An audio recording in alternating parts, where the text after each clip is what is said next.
Hey everyone, this is Doug, and I just have a couple of quick tips for you if you are getting ready to put compounds on or installing your compounds or twin turbos as they're known. So a couple of things that I knew beforehand. I know this, and I don't know why I screwed it up on this one, but maybe because it's late at night and I just wasn't thinking clearly. But no harm, no foul. I just want to share these in case you're getting ready to do something. So, as you can see, this is the primary turbo up here, and I've got it loose. But while I had the large turbo out, I assembled everything, got it on its hanger. This is a Crazy Carl setup, so you can see the hanger over here. And I went ahead and tightened all those bolts because they were really hard to get at back there, and I fought with them. I fought with them a bunch on other trucks. So this time I said, you know what, I'm just going to leave them. I'm going to take it out.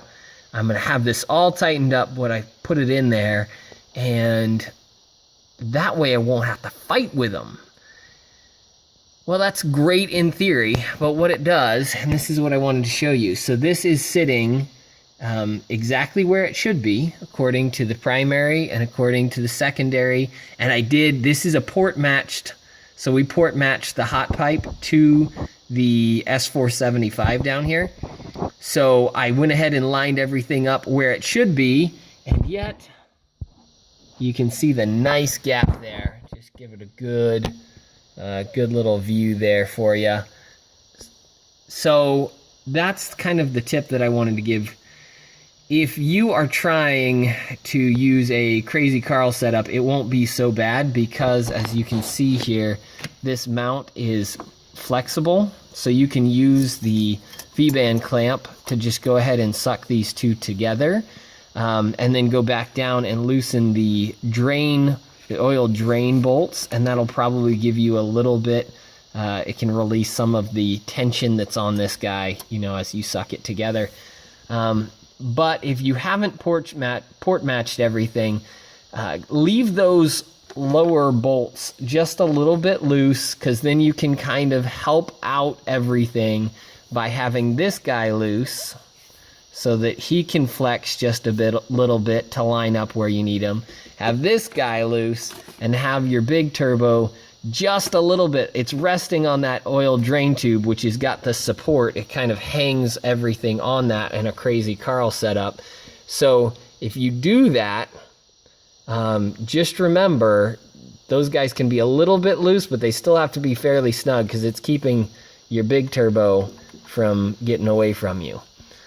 So that is a quick tip for you. The other thing that I'd totally recommend, even though you think you may never have to pull these off, get some anti-seize. And if you're not using stainless steel, or even if you are, go ahead and throw some anti-seize on there.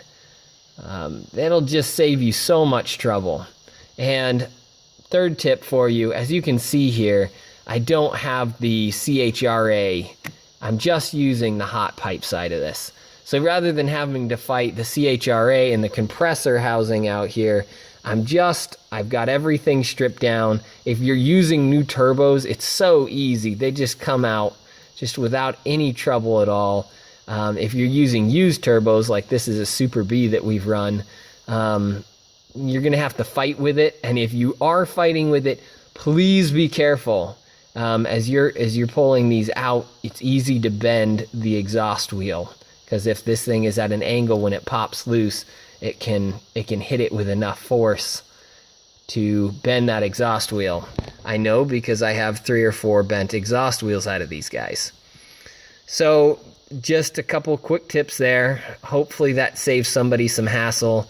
If you leave things loose, if you follow some of these, it will save you, I don't know, probably a good an hour, I'd say, of having to fight with everything. So just build it in pieces, as they say. Do it a little bit at a time. Go start at the bottom and work your way forward and up, and it will make life a lot easier.